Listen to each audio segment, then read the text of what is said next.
Welcome to the Radical Bureaucrat, a podcast for people who want to change institutions from the inside. I'm Sam Rosaldo, and I believe that good government matters, like, a lot. Yeah, me too.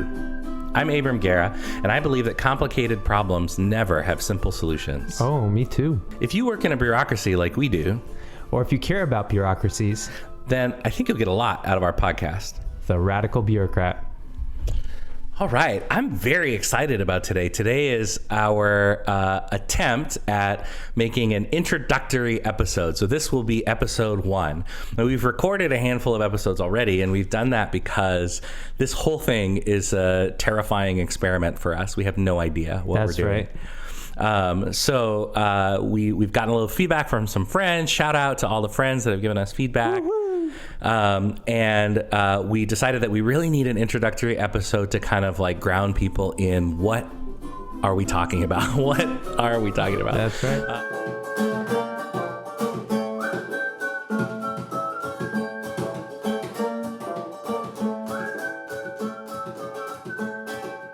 And so the podcast title is The Radical Bureaucrat, and we've known for a long time that that's what it was going to be.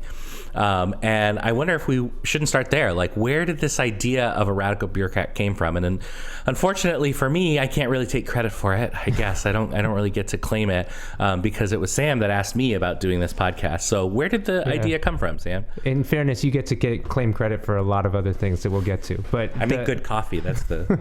So I've worked in a central office in the New York City Department of Education for 10 years now. And the idea came to me probably about, 5-6 years ago, something like that, because I looked up and realized that for my first 3 or 4 years in that role, I had been so focused on doing my job description really well that I wasn't thinking about some of the ideas that really mattered to me. And I'm talking about ideas related to social justice and systemic change.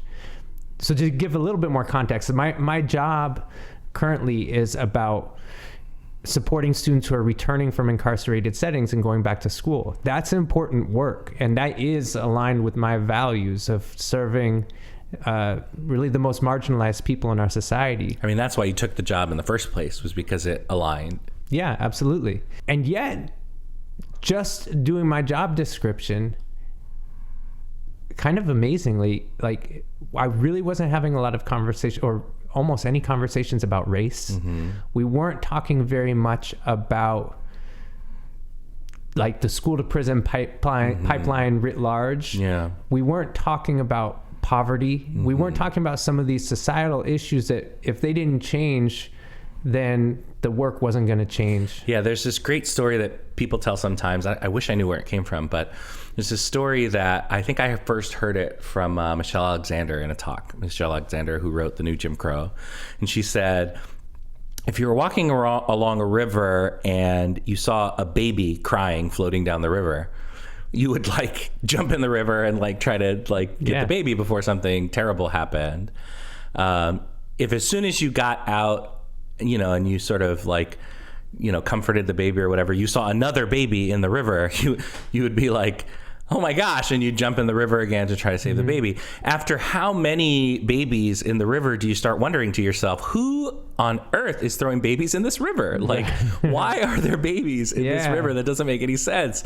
So like, you can be downstream of those root causes and be like working on making sure as few babies like escape the notice of people who are trying to fish them out of the river. This is a really like morbid analogy. Yeah. Or you could like go upriver and be like, hey, like, stop. What are you doing? Like, you can't do this. Yeah.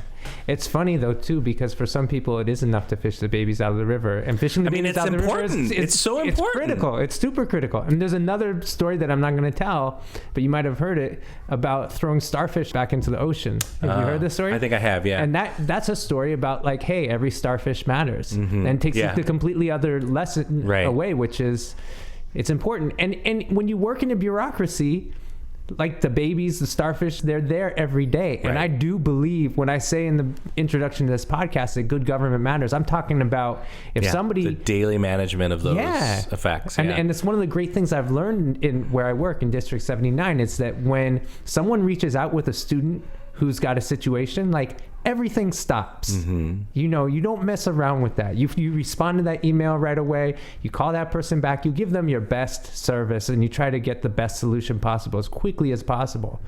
So there are those fires that need to be put out, and yet there was something that was missing for me. I wanted to think about these broader issues.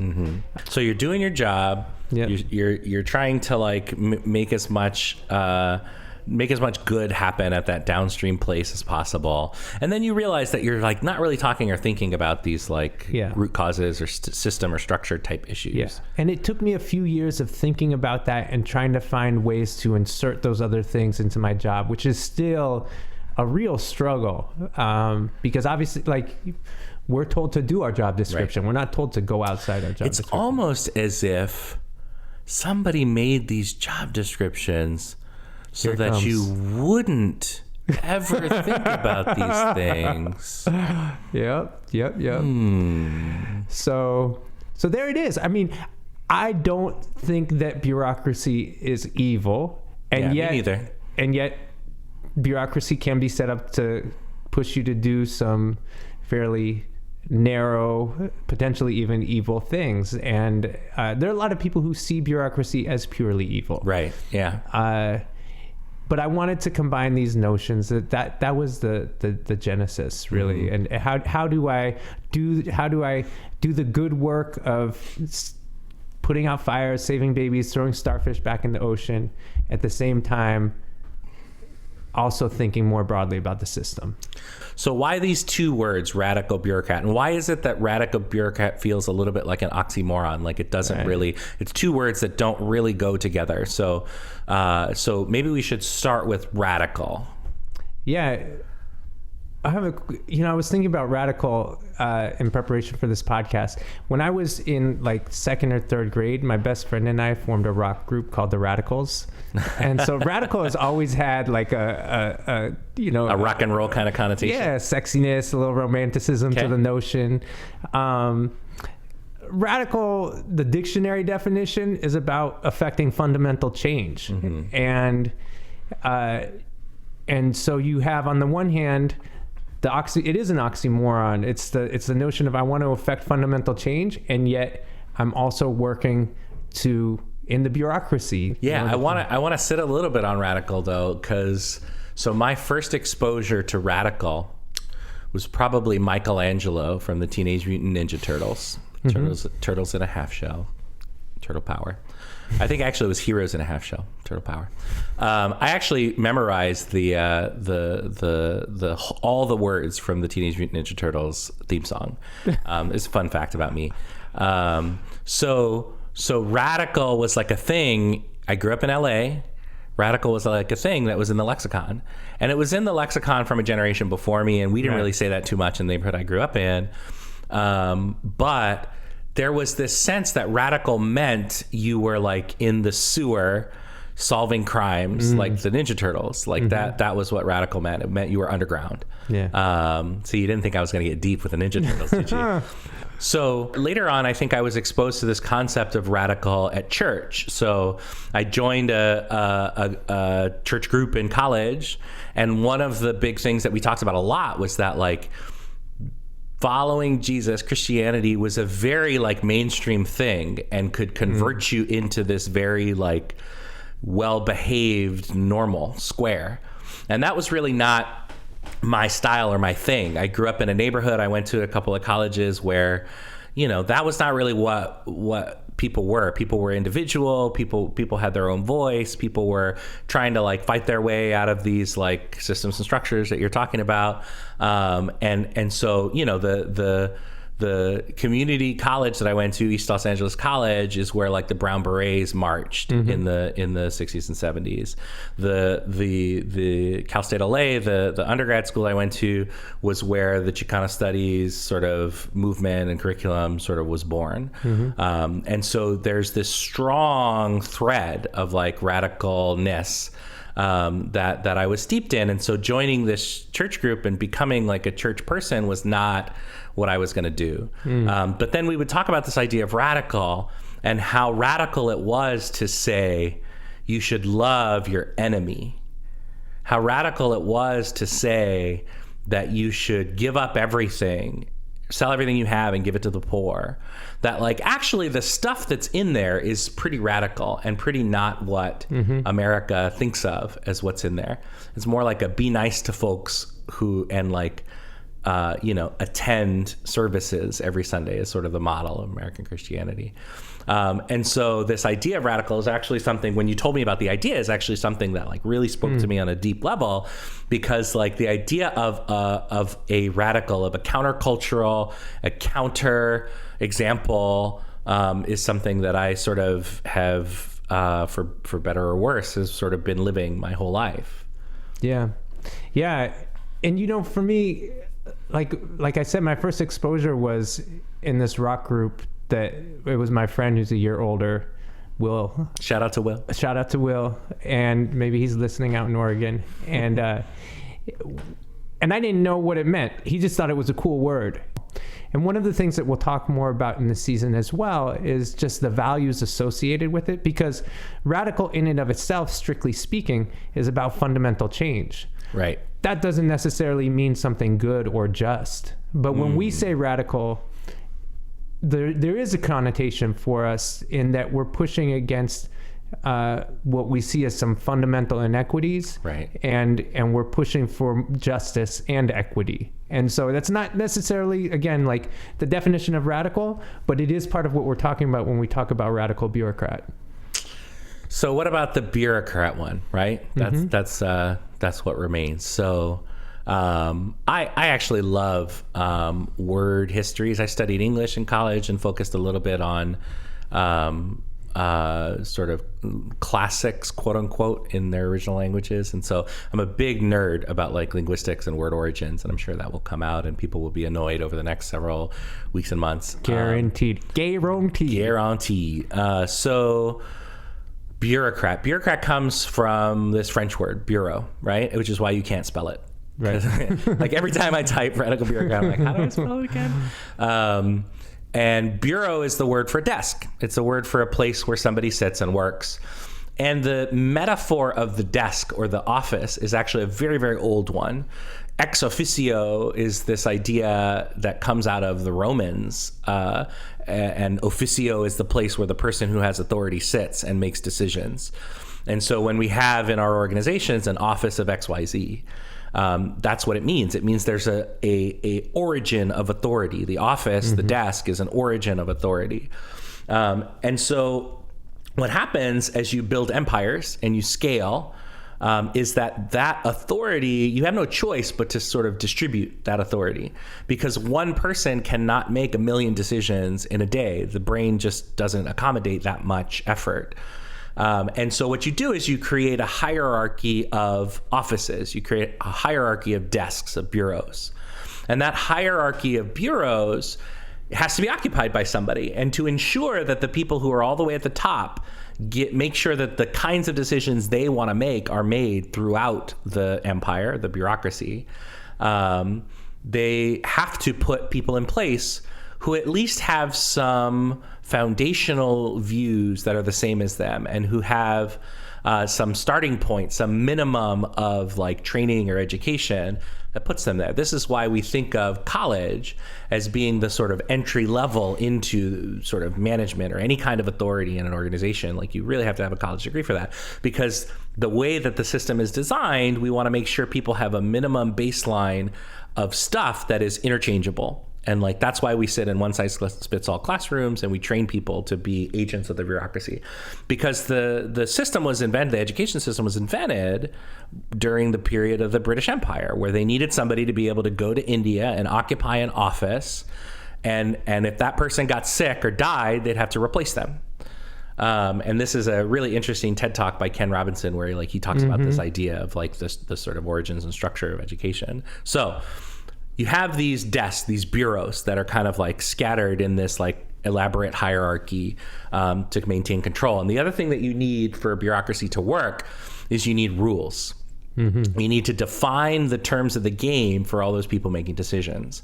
They need to make decisions according to certain rules. And the word for those rules is policy.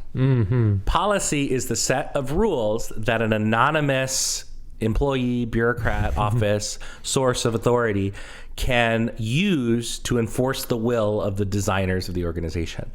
So when Howard Schultz, the CEO of Starbucks, says that we are not going to require you to purchase something in order to use the bathroom at Starbucks, that's policy. Mm-hmm. Now, policy doesn't always make its way down to the ground level. Sometimes people come into a Starbucks and for one reason or another, they're not perceived as being welcome there or allowed into the bathroom, right? Yeah. They're perceived as needing to buy something to legitimize their presence, right? Yeah. And so bureaucracies turn into this strange method for distributed decision making where there's a lot of chaos. Yeah. And a lot of decision making happening at a lower level that can lead to extremely undesirable circumstances. Either undesirable in that they create justice, which is not the intention of the system in the first place, right, or undesirable in that they create injustice and scandal, which is definitely not what the system wants because it wants to maintain itself. Yeah. Injustice, maybe. Scandal, not so much. Yeah. So, so it's, and it really is scandal that bureaucracy is meant to suppress. Right. And in some ways, the claim would be that neither justice nor injustice is the intention of bureaucracy. Wait. Neither injustice nor injustice. That justice is not a relevant element of the bureaucracy. Efficiency and delivery of service is the purpose of the bureaucracy. But what ends up happening is when you have a foundation of problematic and unjust ideas, you end up executing efficiently against an unjust program. Yep. I really love it when Abram explains concepts and words. It's just nice to listen to. Sometimes I have to go back and listen again to like really absorb I've had a few people put that on the feedback. I had to listen to that a couple times. I didn't get it. But that's okay. I think it's great. And if I like it, I hope you all like it. If you like it, you'll come back. Part of what you're talking about in bureaucracy is where does power lie in the bureaucracy? Yep. And both of us come to this as essentially mid-level bureaucrats, right? We both either manage or have some management experience, but also certainly are managed, and our managers have managers, and our managers' managers have managers. And so we explore this question of where does power lie and how much power do we have? There's a concept called practical authority that we've learned about a little bit through this process, and about how much authority does somebody in the middle have, and there is a certain level of authority. Now, leadership matters, and people on the ground matter. Everybody has a role to play. Yeah. Leadership matters a lot. Like a lot. Yeah.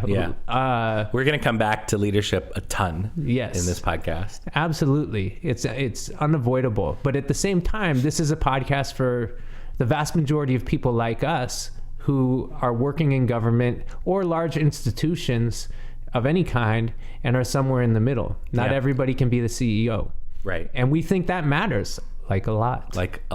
So there's a few different audiences that we're thinking about, but I think as I was sort of talking about choosing this sort of medium of podcast is sort of about the sort of younger generations. Mm-hmm.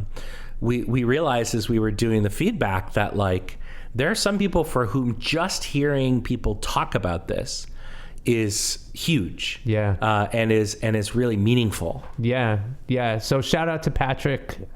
We love you, Patrick. I mean, it was the most affirming feedback because like Abram said, we had a little dinner, we got some people together to listen and give us feedback, and Patrick is a young guy who works in the DOE, and he also has a podcast which we'll link to. 3 Educated Brothers, BROTHAS. Mm-hmm. And he talked about how affirming it was to hear people grappling with some of the issues and questions that he struggles with all the time in his current work. So again, doing great work for a unit within the DOE and yet still struggling with some of these big issues. And so to hear him say, someone else is dealing with this. Someone else is thinking about this. This is so affirming. So Hannah Arendt, who is this academic, I think, in Nazi Germany, wrote this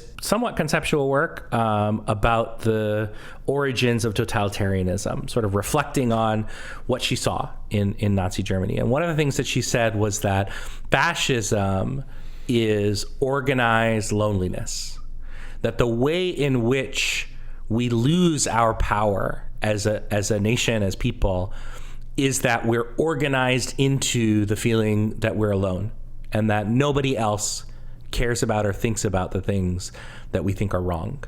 There's a lot of things that are wrong. That's just the reality. None of us invented the things that are wrong. They just are. But probably the most important thing we learned from Patrick was that the feeling of not being alone is probably the biggest value add of what we're doing. That's right. So we're here for you. You're not alone. Yeah. It's a Michael Jackson plug right there.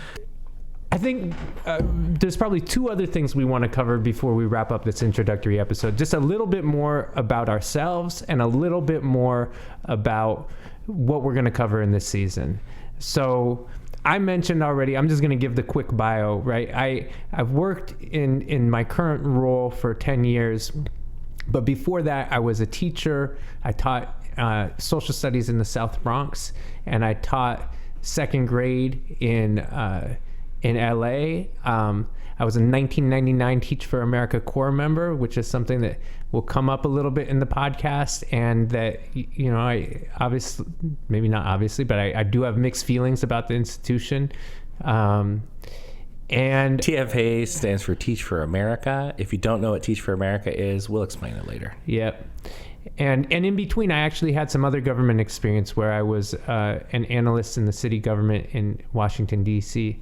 I'm also a parent of 2 boys and a husband, and I live in Harlem. And my boys go to public school. And part of what brings me and Abram together is not only that we both work for the New York City Department of Education in different offices, but still the same large bureaucracy, but we also are both advocates for integrating the school system in a very real way, which maybe we'll get into at some point. Yeah, integrating and desegregating. Yeah.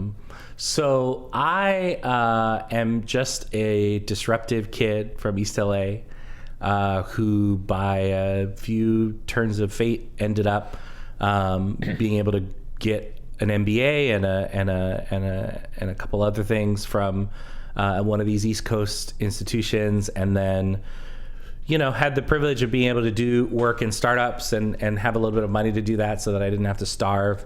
And then, because my wife wanted to go to grad school, we moved to New York City. And since moving to New York City, largely, I think a lot of my sense of urgency around like activism and social change and organizing has really like ramped up. And I think I'm sort of always like treading this line between, you know, I have a job, and I have a job in which I have a public trust, and it's very important to me that I don't compromise the public trust because of my own agenda. But at the same time, just because I have that job and I execute this public trust doesn't mean that I can't have a podcast. It doesn't mean that I can't have opinions about how things ought to change. And so even as you mentioned that, like, oh yeah, Sam and I are both involved in efforts to sort of desegregate the schools in New York City, that is a controversial topic in New York City. Mm-hmm. It's not a popular idea in some circles that we should like have racial or socioeconomic integration. Although people will say that they're for it, right. When it comes down to their own kid and which school they go to, it can get very heated. And has gotten very heated over the last few years in New York City. And so, I don't know, I'm just going to live into the fact that I'm this disruptive kid. And if I get sent to the principal's office, then it won't be the first time. And hopefully the principal will sort of see whoever the principal is in my metaphor. Like, I don't really know who that is, but hopefully they'll see that, like, it's really all about the people that we serve. It's really all about, ultimately about the children whose future we're sort of actively building, right? We're not only building it in terms of the way that we educate children in the classroom, but we're also building a society that they're going to live in longer than we are. I think you're bringing up something that a lot of people ask us about, which is like, oh, can you do that? Like, are you taking a risk in putting this podcast out? And we have talked about that a lot. And some of what we've talked about, because we work for the government, we work for bureaucracy, and we're talking about bureaucracy. First, there's certain lines that we're not going to cross. We're not going to talk about individuals. We might talk about our personal experiences a little bit, but we're certainly not here to put any individual people on blast. And this just feels like Abram said, like we're doing something that we think is for the good. It's in keeping with our values. We have some things to say about it. We don't think we're going to cross any lines. If it came to that point, we will find out. But we are pretty comfortable with where we're sitting with the content that we're putting out. And feel free to hit up our comments and say, you guys are crazy. You guys need to stop this. Others have already said it, so we're open to every kind of feedback. Yeah. And so then coming up this season, we've talked a little bit already about what you can expect. We have two formats that we use in this season. One is text-based. We have some articles that we sat down and had a conversation about, and that were obviously pertinent to the topic. And then we have some interviews with some pretty fascinating leaders. Pretty cool people, Pretty cool people arranged. And in those interviews, we've talked about some of the themes that come up again and again already. There's a lot of metaphors that we've gotten into already, talking about desks and things like this. But yeah, I don't know if you want to touch on some of the themes that are coming up. I mean, I think we mentioned a little bit already, this idea of leadership, of organizing communities, of figuring out how to navigate change from the middle.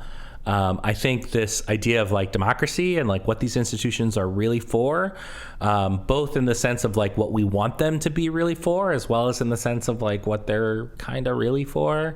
So I think those of you who are listening to this who have sort of had thoughts and feelings about like what these institutions are for or who they're for, I think you'll enjoy the podcast. I think we try to examine very critically, while also owning the fact that like, this is the system we've got. These are the institutions that we've got. I think a part of, I guess I'm going back to the meta and not cataloging themes, but like a part of what we're trying to do with this podcast is try to imagine what the institutions should be, because that is a part of the work. Like we can't just end all institutions tomorrow. Like the kids got to go to school somewhere. Right. And so like, what do we do? Right. Like we have to build and imagine and build some more the institutions that we need. And we have to do that in a way where like no harm is done to the people who are relying on us, for their security and stability and ability to live their lives. Yeah.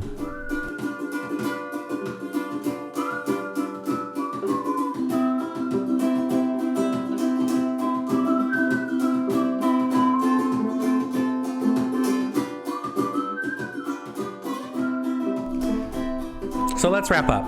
And we'll wrap up in the way that we intend to wrap up all the episodes for the first season. And we may change this if you hate it, and we may keep it, whether or not you hate it, because we like it.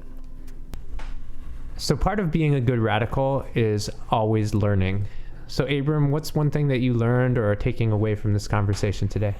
I learned that The Radicals is an excellent band name. That video exists out there somewhere.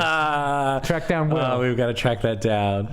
I think I learned that, I guess I relearned something that I already knew, which is that everything, this is a Steve Jobs quote. I like quotes. That's another thing that'll come out, I think. Yeah. It's a Steve Jobs quote, that everything that's been, everything that you think of as life was made up by people who are no smarter than you.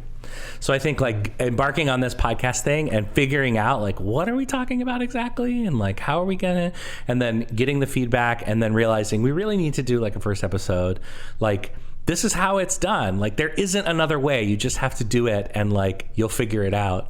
And I think that's a really kind of empowering takeaway, that like, you know, we are enough to like do these kinds of things that we think only special celebrity style people are able to do. I love that.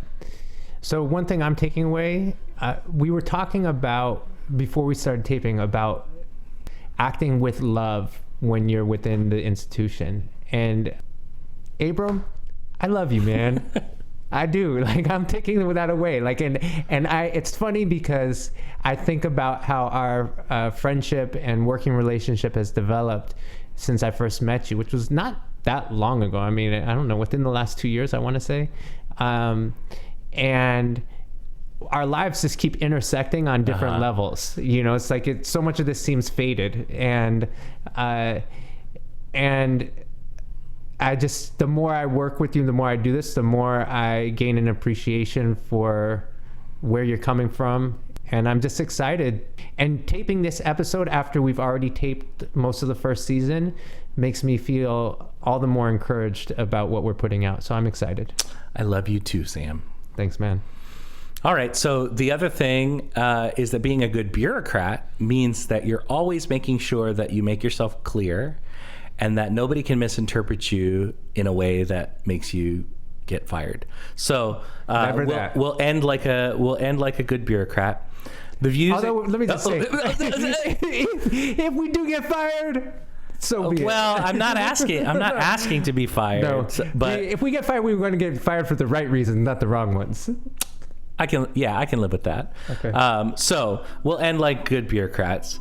The views expressed here are our personal opinions and do not reflect the official or unofficial position of any government agency, policy, party, leader, or really anyone besides the two of us, and maybe you, but maybe not.